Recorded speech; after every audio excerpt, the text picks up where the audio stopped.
Hello, and thank you for joining us for this Alpha News Report. I'm Julia Aaron. Lawmakers in Minnesota received notably low scores from Liberty, Minnesota, a conservative political action committee, on their third annual legislative scorecard.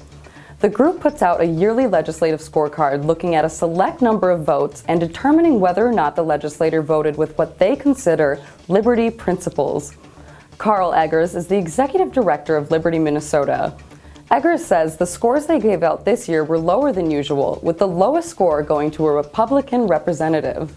We had some pretty, especially in the House this year, we had some pretty low scores. Representative Tara Mack had the lowest score of anybody in the House, actually, with a 19%. But scores generally in the House were down quite a bit with the Republicans in control of that chamber.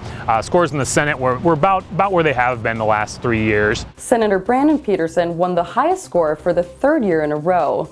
Representative Steve Drazkowski was given the highest score in the House. Some of the bills they used to grade legislators include Sunday liquor sales, felons voting, and various omnibus bills that combine multiple laws into one vote. Eggers says their scorecard is receiving quite a bit of criticism this year, particularly from legislators whose scores were lowered from voting on omnibus bills. Eggers says some critics feel that omnibus bills are not fair to look at when scoring lawmakers, but he believes that omnibus bills are fair game.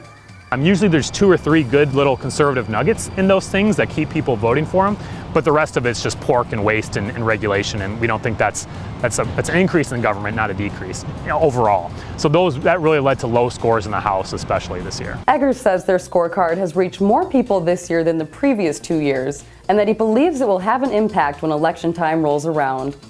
Let us know if you think omnibus bills are a fair representation of a lawmaker's performance, and subscribe to Alpha News as we continue looking into various legislative scorecards. Thank you for joining us. I'm Julia Aaron with Alpha News.